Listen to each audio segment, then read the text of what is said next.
Assalamualaikum warahmatullahi wabarakatuh. Perkenalkan, nama saya Nadira Alia Putri. Saya berasal dari jurusan Ilmu Kesejahteraan Keluarga. Di sini saya akan menjelaskan tentang zat-zat gizi. Yang pertama yaitu konsep zat gizi. Zat gizi adalah zat kimia yang dapat digunakan oleh organisme untuk mempertahankan kegiatan metabolisme tubuhnya. Kegiatan metabolisme pada manusia dan hewan lainnya termasuk penyediaan energi, pertumbuhan, pembangunan jaringan, dan reproduksi. Beberapa zat kimia yang berperan sebagai zat gizi yaitu karbohidrat, protein, lemak, mineral, vitamin, dan air. Yang kedua ada jenis-jenis zat gizi. Yang pertama ada karbohidrat. Karbohidrat merupakan zat gizi makro yang meliputi gula, pati, dan serat. Gula dan pati memasuk energi berupa glukosa, yaitu sumber energi utama untuk sel-sel darah merah, otak, sistem saraf pusat, plasenta, dan janin. Yang kedua ada protein. Protein merupakan komponen struktur utama seluruh sel tubuh yang berfungsi sebagai enzim, hormon, dan molekul-molekul penting lain. Protein dikenal sebagai zat gizi yang unik sebab menyediakan asam-asam amino esensial untuk membangun sel-sel tubuh maupun sumber energi. Yang ketiga ada lemak.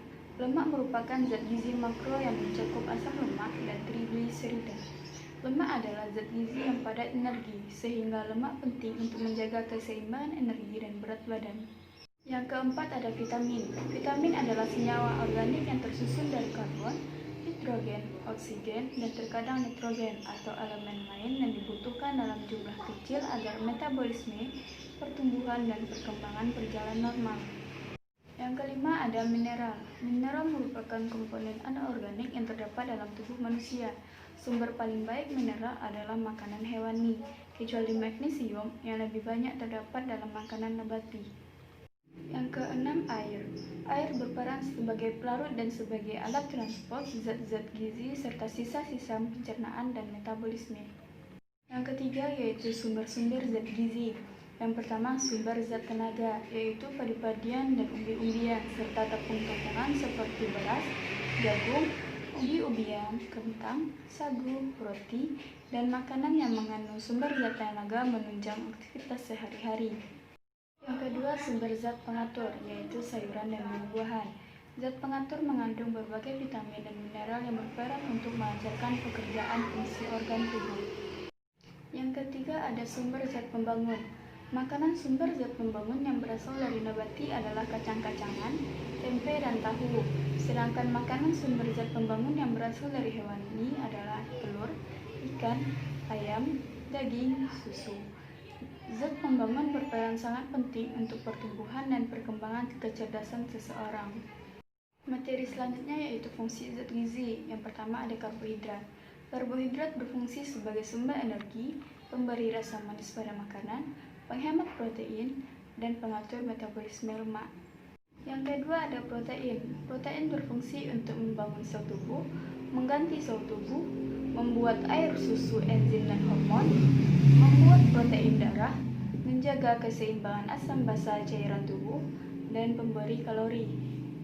Yang ketiga lemak. Lemak berfungsi sebagai sumber energi paling padat, alat angkut vitamin larut lemak, memelihara suhu tubuh, pelindung organ tubuh, pemberi rasa kenyang dan kelezatan, penghemat penggunaan protein untuk sintesis protein, sebagai pelumas dan pembantu pengeluaran sisa pencernaan. Yang keempat vitamin. Vitamin berfungsi sebagai pengatur zat dalam tubuh, berfungsi menguatkan gigi dan tulang, mempercepat pertumbuhan, memperkuat daya tahan tubuh terhadap penyakit, mempercepat proses dalam penyembuhan penyakit, menjaga dan meningkatkan kebugaran tubuh, serta memperlambat dalam proses penuaan. Yang kelima mineral. Mineral berperan dalam tahap metabolisme tubuh sebagai hormon, membantu memelihara keseimbangan air tubuh, sebagai bagian cairan khusus, berperan dalam pertumbuhan dan pemeliharaan tulang, gigi, dan jaringan tubuh lainnya, membantu dan mengirimkan isyarat ke seluruh tubuh. Selanjutnya fungsi air. Air berfungsi sebagai pelarut dan alat angkut, sebagai katalisator, sebagai pelumas air, pengatur suhu tubuh, peredam benturan, menjaga kecantikan dan kesehatan tubuh. Materi selanjutnya yaitu kebutuhan harian gizi seseorang. Untuk usia 3-5 tahun, kebutuhan energi perharinya yaitu 1.600 kilokalori. kebutuhan proteinnya 35 gram. Untuk usia 6-9 tahun, kebutuhan energi perharinya yaitu 1850 kilokalori. Kebutuhan proteinnya 49 gram.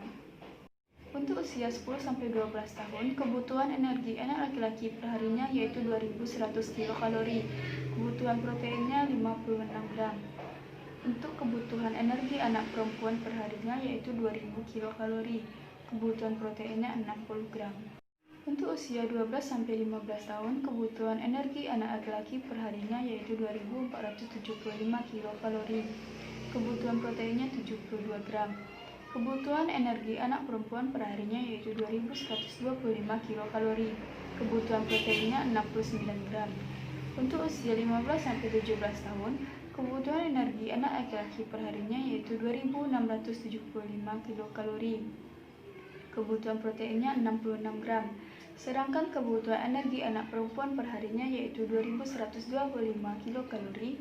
Kebutuhan proteinnya 59 gram. Materi selanjutnya yaitu penyakit yang berhubungan dengan zat gizi. Yang pertama ada kwashiorkor. Ini merupakan salah satu penyakit malnutrisi protein yang paling akut di dunia.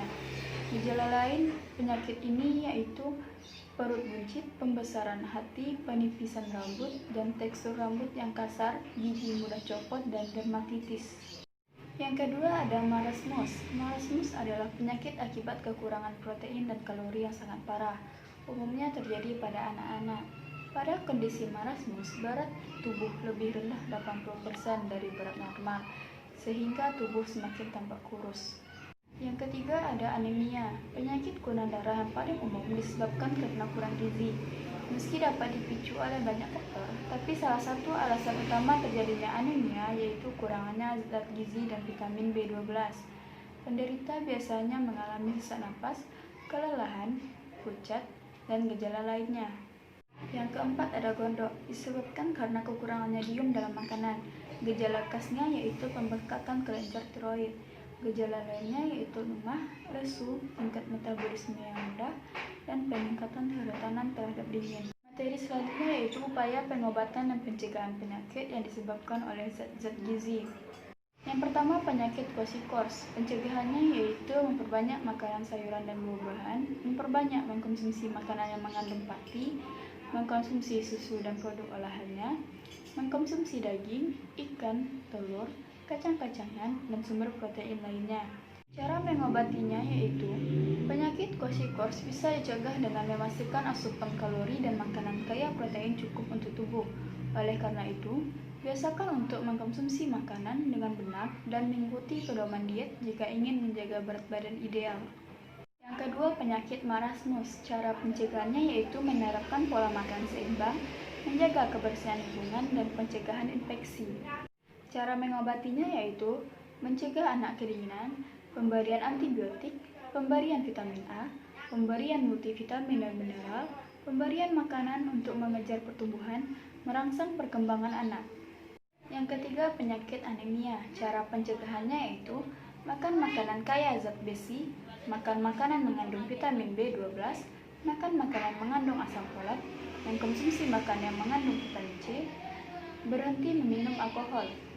Cara pengobatannya yaitu transfusi darah, pemberian obat yang dapat menaikkan sistem kekebalan tubuh, pemberian obat dengan tujuan untuk memperbanyak sel darah dalam tubuh, mengkonsumsi suplemen zat besi, vitamin B12, asam folat. Yang keempat, penyakit gondok. Cara pencegahannya yaitu mendapatkan vaksinasi, cuci tangan secara teratur, dan hindari kontak dengan pengidapnya.